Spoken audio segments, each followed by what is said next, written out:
할렐루야. 한 주간 평안하셨습니까?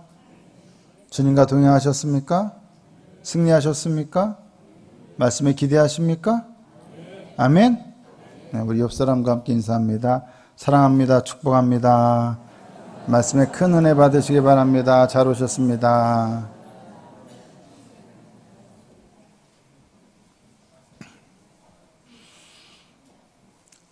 오늘도 하나님의 말씀에 큰 은혜가 여러분 모두에게 넘치시기를 예수님의 이름으로 축복합니다. 힘을 주고 은혜를 주고 용기를 주고 격려를 주는 말씀, 특별히 우리 한누리교회 공동체 전체에게 주시는 하나님의 말씀으로 받들어 우리 모두가 아멘으로 순종하고 화답하며 그렇게 주님 앞에 충성할 수 있는 우리 모두가 될 수 있기를 예수님의 이름으로 축복합니다. 느헤미야는 페르시아의 고위 공직자였습니다. 성경에서 술관원으로 나오고 있는데요. 그 정도면 페르시아의 왕과는 아주 밀접한 관계겠죠. 그의 인생을 보면 페르시아에서 더군다나 유대 포로 출신인데 그 정도의 고위직에 올랐다는 것은 그의 인생은 앞으로 탄탄대로라는 얘기입니다. 그는 얼마든지 자신의 인생을 출세를 위해서 살아갈 수 있었고 자기 한 몸 잘 먹고 잘 사는 것을 위해서 살아갈 수도 있는 좋은 위치에 있었던 사람입니다. 하지만 느헤미야는 우리가 잘 알듯이 탄탄대로 인생을 마다하고 고생길이 뻔한 당시 페르시아 제국으로 보면 변방 중에 변방이었던 유다로 가기로 결정을 합니다. 그는 왜 출세할 수 있었고 더 잘 될 수 있었는데 성공할 수 있었는데 그 길을 마다하고 왜 유다로 내려갔습니까? 느헤미야 1장 3절을 보면 이렇게 말씀하죠. 그들이 내게 이르되 사로잡힘을 면하고 남아있는 자들이 그 지방 거기에서 큰 환난을 당하고 능욕을 받으며 예루살렘 성은 허물어지고 성문들은 불탔다 하는지라. 느헤미야는 잘 살고 있었습니다. 그런데 예루살렘에서 온 형제 한 명에게 이런 이야기를 듣게 됩니다. 어떤 상황입니까? 큰 환난을 당하고 능욕을 받으며 예루살렘 성은 허물어지고 성문들은 불탔다. 마음이 미어집니다. 자신의 본토였고 하나님의 성전이 세워진 예루살렘 땅이 이 정도로 처참한 상황, 비참한 상황, 안타까운 상황에 빠져 있다는 소식을 전해 듣게 됩니다.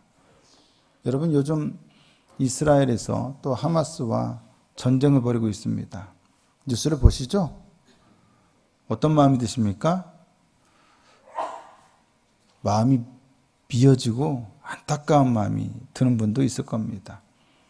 저는 그곳을 바로 옆 동네에 살았고 또 이스라엘을 7번 정도 성지순례를 다녀왔습니다. 이스라엘 곳곳을 알지는 못하지만 그래도 그쪽 상황을 대강 알고 또 바로 옆 동네 요르단은 그래도 잘 아는 편이죠. 거기서 살다 온 사람이라 그런지 더 마음이 아픕니다. 그리고 심지어 어린아이들이 무슨 죄가 있습니까? 어린아이들이 이스라엘 사람이든 아니면 팔레스타인 사람이든 무슨 죄가 있습니까? 그 어린아이들이 참수당했다는 기사를 보고 너무 마음이 괴로웠습니다. 이 아이들이 무슨 죄가 있길래 이 전쟁이라고 하는 불장난에 희생되어야만 하는가. 어린아이들을 철창에 가둬놨더라고요. 짐승도 아니고 개도 아니고 무슨 우리에 왜 그렇게 가둬놓습니까? 오늘날 우리가 이런 상황에 가슴이 미어지고 안타까운 마음을 품듯이 느헤미야는 더 심한 마음의 고통과 안타까움을 예루살렘에 관한 소식을 듣고 느꼈습니다. 그래서 그는 결단합니다. 유다로 가야겠다. 당시 예루살렘의 상황은 극도로 불안정했습니다. 백성들은 다 가난했습니다. 먹고 살기가 정말 힘들었습니다. 전쟁이 일어나면 여러분 정말 먹고 살기 힘듭니다. 고통입니다. 팔레스타인 지역은 물과 전기가 공급이 끊어졌습니다.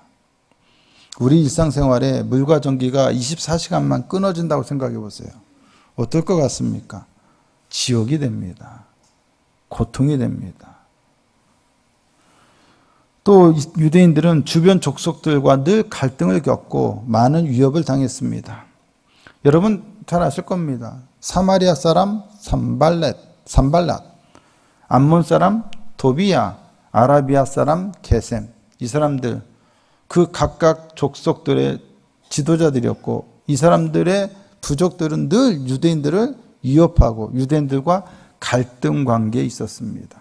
이 사람들은 느헤미야가 유다의 총독으로 부임했을 때도 느헤미야를 공격하고 죽이려고까지 했던 대적들입니다. 그래서 예루살렘 성은 허물어졌고 성벽은 다 무너져서 허물어졌고 성문이 불탔기 때문에 안전과 관련해서는 보장받을 수 없었습니다. 예루살렘의 상황은 극도로 치안이 불안정한 상태였습니다. 아라비아 사람, 암몬 사람, 사마리아 사람 쳐들어와도 막아낼 수가 없어요. 성문이 없으니까, 성벽이 없으니까. 느헤미야가 총독으로 부임할 당시 유다 인구는 몇 명이나 되었을까요? 현재 참고로 이스라엘의 현재 인구는 1,000만 명 정도가 됩니다. 그 당시 느헤미야가 부임할 당시에 유다 인구는 몇만 명? 어차피 모르시니까 찍으시면 됩니다. 뭐 알 것을 기대하고 물어보는 것도 아닙니다. 저도 잘 모릅니다. 어차피. 몇만 명? 네, 10만 명. 10만 명이면 상당히 근접한 겁니다. 대단합니다. 어떻게 찍는 실력이 이렇게 좋습니까? 네, 10만 명의 딱 반, 채 5만 명이 되지 않았답니다. 오늘날의 이스라엘 인구가 몇만? 1,000만. 당시 유다인들의 인구가 몇만? 5만도 채 안 됐다. 더군다나 그 중에서 예루살렘에는 그 5만 명 중에서도 극소수의 사람들만 살았다고 합니다. 왜요? 너무 위험하니까. 예루살렘의 상황은 아까 느헤미야 1장 3절에 나온 대로 큰 환난과 능욕을 받는 상황이었습니다. 거룩한 도성 예루살렘은 성만 무너진 것이 아니라 그들의 신앙도, 그들의 안전도, 그들의 비전도, 그들의 예배도, 그들의 영적 삶도 완전히 무참하게 무너져 내렸습니다. 느헤미야는 그런 예루살렘을 보고 마음이 아파서 예루살렘으로 가기로 결단합니다. 자신의 현재 기득권을 완전히 포기하겠다는 겁니다. 출세 가도를 얼마든지 달려갈 수 있었던 사람입니다. 하지만 느헤미야는 가기로 결단합니다. 무너진 예루살렘을 일으켜 세우고자 하는 열망 때문이었습니다. 예루살렘의 무너진 성벽을 재건하기 위한 공사를 시작하고자 하는 마음 때문이었습니다. 예루살렘 성벽 재건 공사에는 많은 사람들이 참여했지만 무엇보다도 중요했던 것은 바로 무엇입니까? 느헤미야 한 사람의 결단이었습니다. 그의 결단으로부터 예루살렘 성벽 재건 공사가 시작될 수 있었습니다. 중요한 것은 뭐다? 한 사람의 결단입니다. 옆 사람에게 한번 얘기해 주세요. 중요한 것은 한 사람의 결단입니다. 그 한 사람이 누가 되어야겠습니까? 바로 얘가 되어야 합니다. 이렇게 하면 안 되겠죠? 제가 되어야 돼요. 그러면 안 되고 나가 되어야겠죠.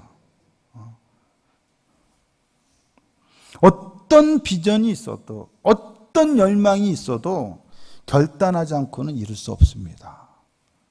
아무리 좋은 명분이 있고 좋은 내용이 있어도 누구나 인정할 만한 것이라도 결단 없이는 이루어지는 것이 없습니다. 여러분, 신앙은 항상 뭐냐? 결단입니다. 제가 항상 강조하죠. 설교는 은혜 받는 게 아니라고요? 설교는 은혜 받는 게 아닙니다. 설교를 듣고 말씀을 들었다면 뭐 해야 합니까? 결단하는 겁니다. 하나님 말씀 들었으면 아멘 그렇습니다. 순종하겠습니다 하고 결단하는 것이지, 은혜 받는 맛을 목적으로 설교 듣는 거 아닙니다. 말씀 듣는 거 아닙니다. 항상 강조하셔야 합니다. 결단하겠습니다. 누구에게요?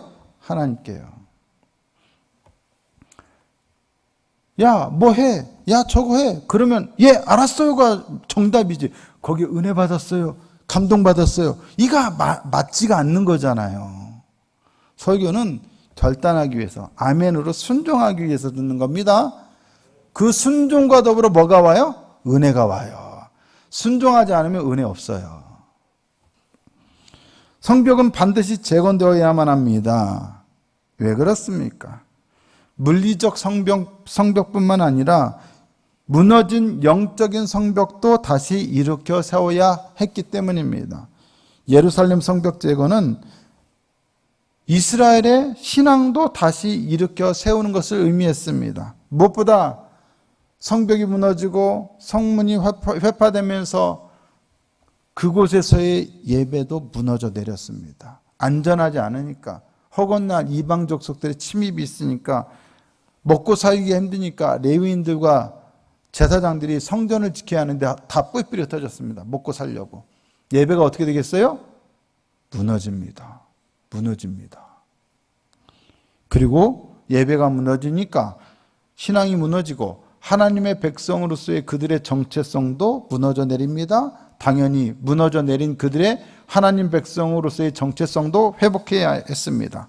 이방인들과 그들은 또한 무분별한 통혼을 했습니다. 내 아들을 사이로 주고 이방인의 여인을 내 며느리로 받고, 이런 일들이 많았습니다. 당연히 율법을 중심으로 한 신앙적인 가치관도 무너져 내렸습니다. 우리가 어떻게 살아야 하고 무엇을 위해 살아야 하고 어떤 존재인지를 말씀을 통해서 그 가치관을 세워야 하는데 그게 완전히 무너져 내렸습니다. 당연히 이렇게 세워야 할 것입니다. 성직제도도 레위인들과 제사장들도 다시 성전으로 돌아와서 예배를 준비하고 예배를 드리도록 바로 성직제도도 다시 이렇게 세워야 했습니다. 무너진 것은 한두 가지가 아니었습니다. 성벽 재건은 무너졌던 하나님의 백성들을 다시 일으켜 세우기 위한 일이었습니다.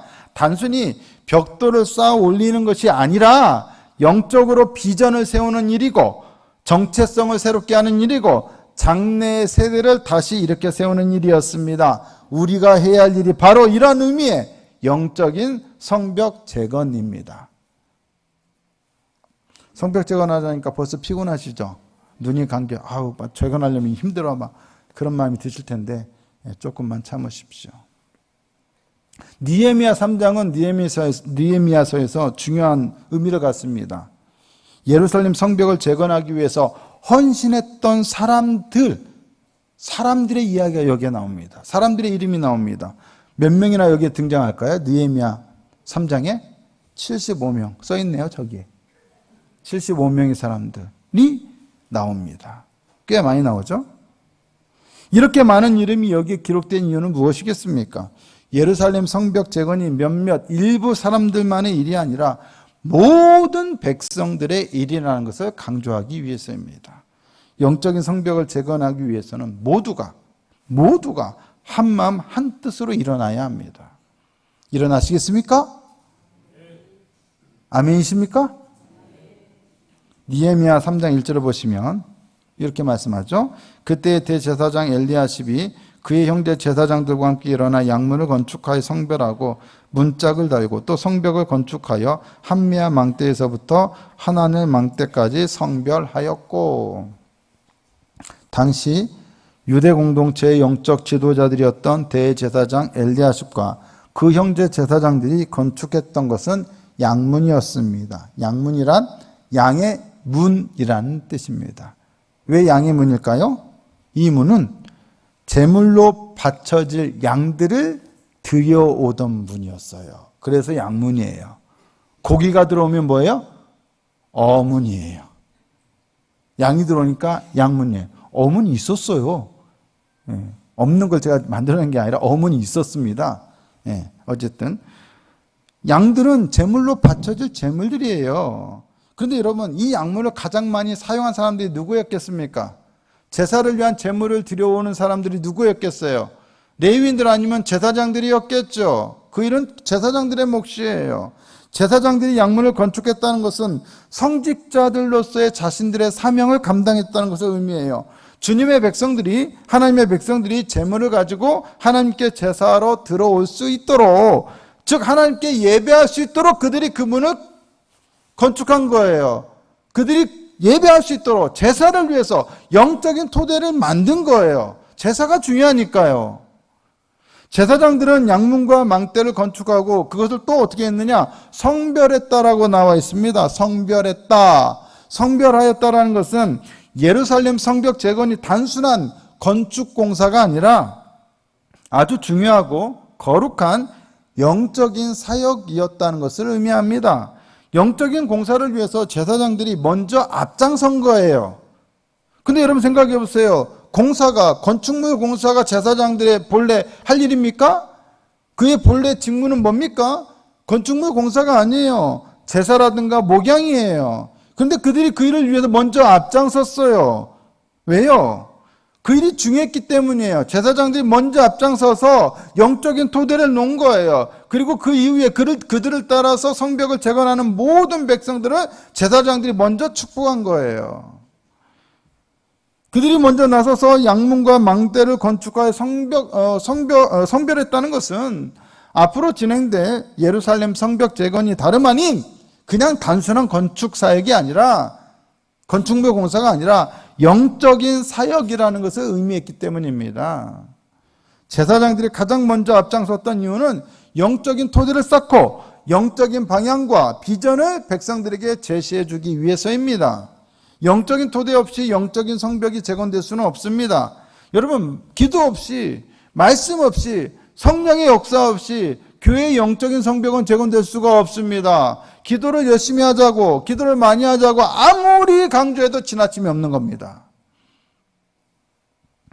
제사장들이 성벽 재건에 제일 먼저 앞장섰다는 것은 성벽 재건을 위해서는 무엇보다 영적인 토대가 중요하다는 것을 의미합니다. 정치 지도자나 돈이 많은 부유한 사람들이 먼저 앞장선 것이 아니었다는 점이 중요합니다. 영적 성벽 재건은 영적인 비전과 방향을 세우는 영적인 토대가 우선되어야지 결코 어떤 정치적인 목적이나 정치적인 이유나 혹은 경제적인 고려가 먼저 우선순위가 될 수가 없다라는 것입니다. 우리가 조건이 되니까, 경제적으로 여건이 되니까, 재정적인 여건이 되니까 하고 안 되면 안 한다, 이게 아니라는 것입니다. 영적인 비전이 확실하면 하는 겁니다. 거기에는 정치적인 고려나 경제적인 고려가 다음으로 밀려야 합니다. 무엇이 우선이어야 합니까? 영적인 고려가 우선입니다. 영적인 비전과 영적인 토대가 우선이 되어야 합니다. 말씀하시면 따르는 것이죠. 중요한 것은 영적인 토대지 경제적, 정치적, 환경적인 여건이 아닙니다. 영적인 성벽 재건을 위한 조건을 찾으면 아무 일도 하지 못합니다. 뭔가가 충분히 다 갖추어지면, 사람들이 충분히 모이면, 우리 재정이 충분하면, 뭔가 여건이 충분하면 그때 합시다. 그거는 이미 일을 놓치는 것입니다. 영적 토대를 위한 말씀이 선포되었고 그로 인해 우리 안에 비전이 생겼다면 그 순간 우리는 순종하여 영적 성벽 재건을 위해 힘과 뜻과 지혜를 모아야 합니다. 어떤 조건과 여건이 충분히 조성될 때까지, 형성될 때까지 기다려서는 우리는 아무 일도 하지 못합니다. 그러므로 중요한 것은 언제나 영적인 토대입니다. 영적인 비전입니다. 문제는 그것이지 재정이나 사람 수나 기타 다른 것들이 될 수가 없습니다. 느헤미야 3장 5절을 한번 보실까요? 그 다음은 드고아 사람들이 중수하였으나 그 귀족들은 그들의 주인들의 공사를 분담하지 아니하였으며. 드고아에서 사람들이 같이 참여했는데요. 이 드고아에서 성벽 재건을 위해 적극적으로 뛰어든 사람들은 다름 아닌 일반 백성들이었습니다. 본문에 나오듯이 그들의 귀족들은 이 분담을 맞지 않았습니다. 참여하지 않았다는 얘기입니다. 그리고 드고아라고 하는 지역은 사실상 행정구역상 예루살렘과는 상관없는 지역이었습니다. 그러니까 드고아 사람들은 참여하지 않아도 되는 거였어요. 더군다나 그들의 지도자들이, 그 고을의 지도자들이 참여하지 않았으면 더군다나 그들은 참여하지 않아도 되는 거였어요. 그런데도 그들은 기꺼이 참여했습니다. 때로는 영적 지도가 아닌 성도들을 통해서 하나님께서 더욱 강력하게 역사하실 수 있습니다. 평신도라고 해서 우리가 일을 못하는 게 아닙니다. 우리가 얼마든지 할 수 있습니다. 평신도의 역량을 우리 스스로 평가절하할 필요가 없습니다. 우리 모든 성도는 영적 지도자 못지않은 공동체의 소중한 자산입니다. 그러므로 성도 한 사람 한 사람이 올바로 서 있을 때 영적 공동체는 든든히 세워질 수 있습니다. 바로 우리 한 사람 한 사람이 중요합니다. 우리가 할 수 있습니다. 참여할 수 있습니다. 성벽 재건을 위해 참여한 사람들의 면면을 보면, 자세히 살펴보면 다양한 계층의 사람들이 참여하고 있다는 것을 볼 수가 있습니다. 느헤미야 3장 8절 한번 보실까요? 그 다음은 금장색 할헤이야의 아들 우시엘 등이 중수하였고, 그 다음은 향품 장사 하나냐 등이 중수하되 그들이 예루살렘의 넓은 성벽까지 하였고, 금장색 할헤야의 아들 우시엘과 향품 장사 하나냐가 나옵니다. 성벽 재건을 위해서는 노동력만 있어서는 안 됩니다. 또 뭐가 필요하죠? 돈이 필요합니다. 돈 없이는 공사 안 됩니다. 그렇다면 성벽 재건을 위해서는 재력이 있는 사람들의 적극적인 협조가 필요합니다. 금장색 향품 장사는 예루살렘의 전형적인 상공업 재벌들입니다. 돈이 많다는 얘기입니다. 특히 이들이 맡아서 중수했던 지역은 예루살렘 성벽의 북편 및 서북편이었는데, 그곳은 파괴의 정도가 아주 심했던 지역입니다. 많이 심하게 망가졌습니다. 그렇다면 그것을 회복하는데 돈이 많이 든다는 얘기입니다. 때문에 충분한 재력을 갖춘 그들이 아니고서는 그곳을 감당하기가 어려웠을 것입니다. 결국 무엇을 말해줍니까? 그들은 자신들이 더 많이 가졌기에 더 많이 헌신했던 것입니다. 물질을 더 많이 가졌으면 물질로 더 많이 헌신할 수 있습니다. 은사를 더 많이 가졌으면 은사를 가지고 더 헌신할 수 있습니다. 시간이 많으면 시간을 가지고 헌신할 수 있습니다. 몸이 건강하면 몸을 가지고 헌신할 수 있습니다. 남들보다 더 많이 가졌으면 그것을 가지고 뭐 해야 합니까? 헌신하는 겁니다. 이유는 간단합니다. 하나님이 더 많이 주셨기 때문에. 그것은 섬기라고, 나누라고, 그리고 헌신하라고 주신 겁니다. 물질은 소유가 아닙니다. 물질은 맡겨진 겁니다. 우리는 물질을 소유한 자가 아니라 물질을 맡은 청지기가 되어야 합니다.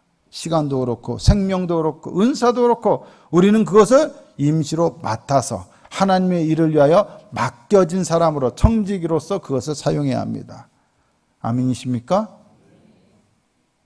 느헤미야 3장 9절을 보시면, 그 다음은 예루살렘 지방의 절반을 다스리는 후르의 아들 르바야가 중수하였고, 예루살렘 지방의 절반을 다스리는 후르의 아들 르바야라는 사람이 나옵니다. 예루살렘 지방의 절반을 다스렸다는 것은 그가 예루살렘 및 그 지역을 관할하는 느헤미야 총독을 도와서 예루살렘에 딸려 있는 그 주변 지역을 치리하는 고위 관료였음을 가리킵니다. 재미있는 것은 후르라고 하는 이름은 유대인의 이름이 아니라, 유대적인 이름이 아니라 페르시아 제국 시대에 많이 사용되던 페르시아식 이름이었다라는 것입니다. 그런데 누구의 아들? 후르의 아들이에요. 그 사람은 페르시아로 개명한 유대인의 아들이었거나 아니면 아예 페르시아 사람의 아들이었을 가능성이 큽니다.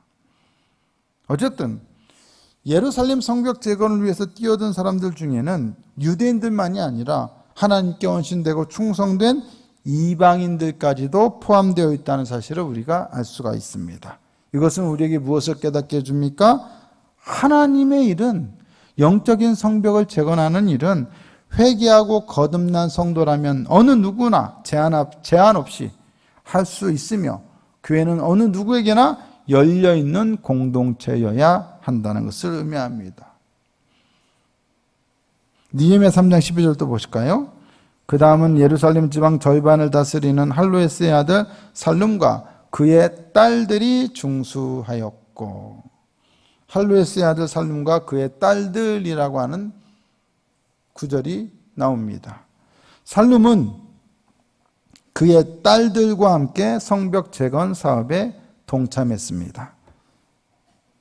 그런데 여러분, 여자들이 이러한 재건 사업에 참여했다는 기록은 오직 이곳이 유일합니다. 당시 여자들이 이런 일에 나서서 참여한다는 것은 대단히 보기 드문 일이었습니다. 중요한 일은 언제나 누가 합니까? 남자가 했습니다. 여자는 이런 일에 나서지 않습니다. 그게 그 시대의 상황이었습니다. 그런데 살룸의 딸들은 어땠습니까? 그 일에 적극적으로 참여하여 헌신했습니다. 무엇을 의미합니까? 하나님의 일에는 남녀의 구별이 있을 수 없다라는 것입니다. 남자니까 하고 여자니까 안 한다? 그런 거 없습니다. 누구나 합니다. 이와 같이 예루살렘 성벽 재건을 위한 사역에는 다양한 계층의 다양한 사람들이 참여했음을 알 수 있습니다. 할 수 있는 사람이면 누구나 참여하면 됩니다.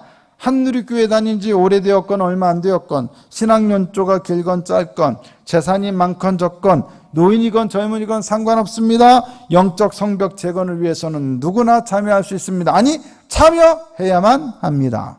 그래야 성벽을 재건할 수 있습니다. 느헤미야 3장에서 가장 많이 반복되는 말은 무엇일까요? 그 다음은이라고 주어에 있어요. 정답입니다. 그 다음이라고 하는 말이 느헤미야 3장에 가장 많이 나옵니다. 원어로 그 다음이라고 하는 말은 외알이라고 말합니다. 외알. 이 외알이라고 하는 말은 계획과 분담과 책임이라는 의미가 들어 있습니다.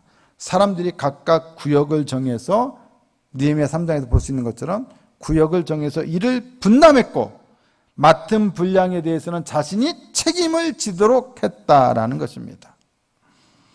양문에서 시작된 성벽 재건이 한 바퀴를 삥 돌아서 다시 양문까지 돌아오는 동안 어느 한 구역도 빠지지 않고 성벽이 완성된 것을 보면 모든 사람들이 각자 맡은 부분을 충실히 수행하고 한 사람도 낙오되지 않았음을 알 수 있습니다.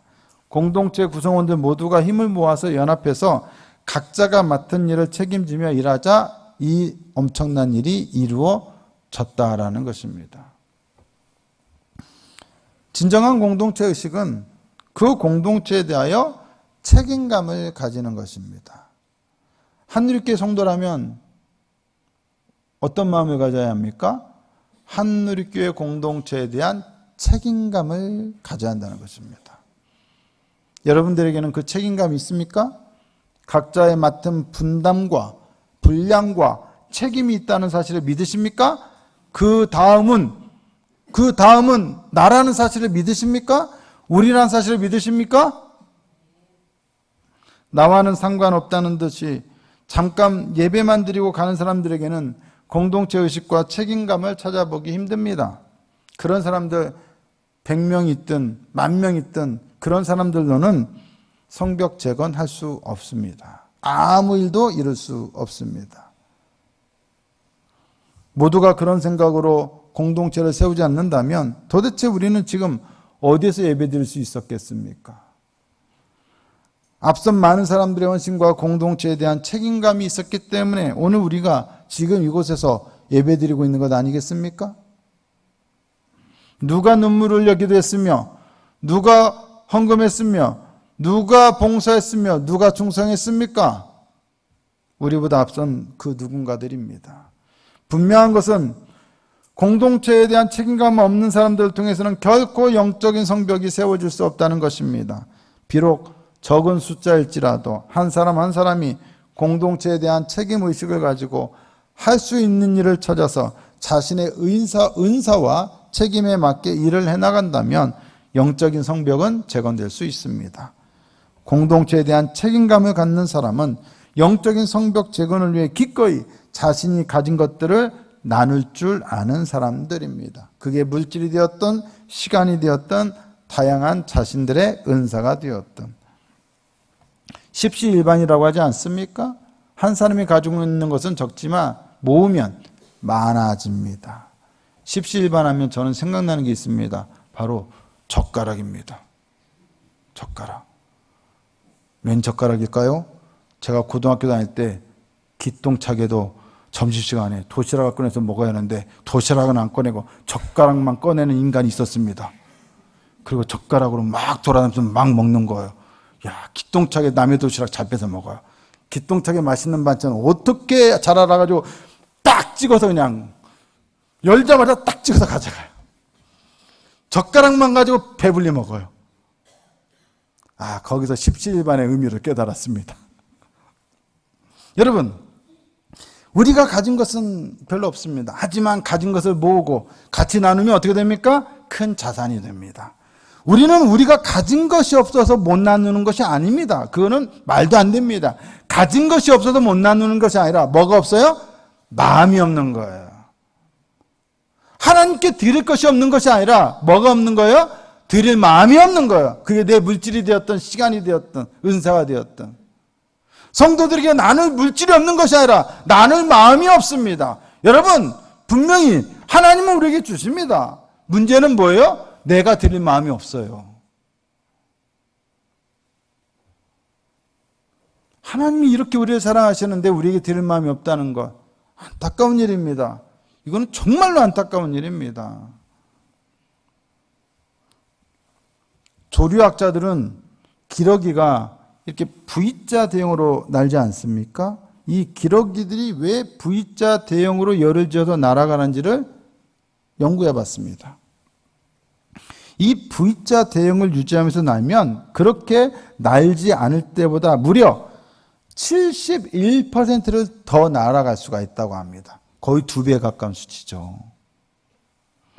선두를 제외한 앞에 있는 새 덕분에 공기 저항을 덜 받기 때문에 그렇답니다. 그러니까 앞에 있는 선두만 공기 저항을 엄청 많이 받고 나머지는 어때요? 앞에 있는 기러기 덕분에 공기 저항을 조금이라도 덜 받게 됩니다. 그래서 대신에 뒤따라가는 새들은 울음소리를 내서 힘든 공기 저항을 많이 받는 선두에 선 이 기러기 새를 격려하기 위해서 울음소리를 더 많이 낸다는 거야. 힘내, 힘내, 괜찮아, 힘내, 날아갈 수 있어. 그러면서 날아간다는 거예요. 제가 이런 은사가 있어요. 기러기들의 말도 통역해 주잖아요. 조는 분들을 위해서. 그리고 선두가 이렇게 열심히 날다가 가장 공기저항을 많이 받으니까 지치잖아요. 그렇게 선두가 날다가 지치면 다른 새가 선두로 나오고 선두에 있던 새는 다시 대열 속으로 들어가 합류한답니다. 그러면 덜 어렵게, 그죠? 쉽게 비행을 하게 되는 거예요. 체력이 많이 떨어졌잖아요. 지쳤으니까 이제 거기 들어가서 좀 더 쉬운 비행을 한다는 거예요. 또 비행 중에 한 마리에게라도 이상이 생겨가지고 대열에서 처지게 되면 다른 새 2마리가 그 처진 그 기러기와 함께 날면서 쉬게 하다가 지나가는 다른 무리의 대열에 합류한다는 거예요. 이런 식으로 기러기는 먼 거리를 날아서 이동합니다. 기러기의 대장정에서 적절한 역할 분담, 임무 수행, 격려와 유로는 각 개체가 가지고 있던 본래의 역량보다 훨씬 더 많은 능력을 이끌어내는 힘이 되고 있습니다. 만약 기러기들이 자기 혼자서 먼 거리를 가려고 한다면 그 중에는 한 마리도 목적지까지 도달할 수 없었을 것입니다. 교회도 마찬가지입니다.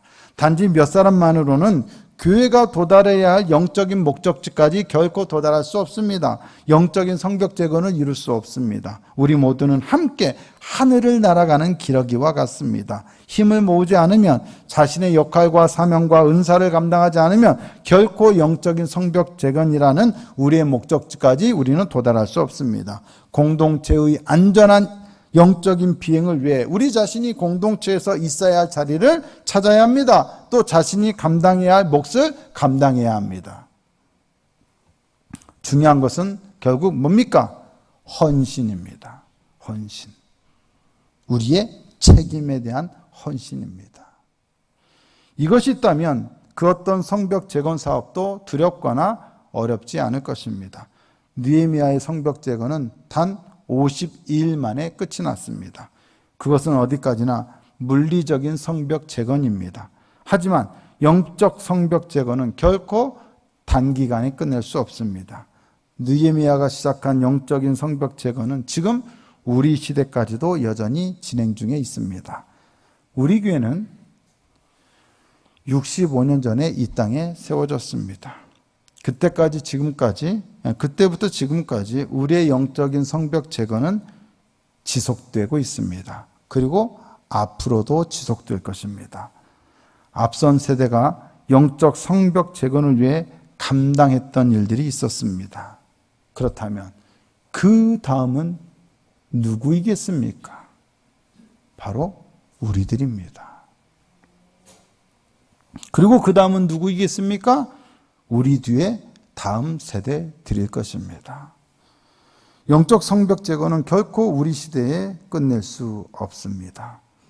지속되는 그 다음은을 통해서 하나님은 우리 한누리교회의 영적 성벽 재건을 완성해 가실 것입니다. 앞선 세대의 눈물, 헌신, 기도, 봉사, 충성, 그것이 있기에 오늘의 한누리교회가 있습니다. 우리는 우리가 이루지 않은 상황에서 이것을 누리고 있습니다. 저는 제가 해놓지 않은 목회 환경 가운데서, 앞선 목회자들이 이루어놓은 목회 환경 가운데서 손쉽게 목회하고 있습니다.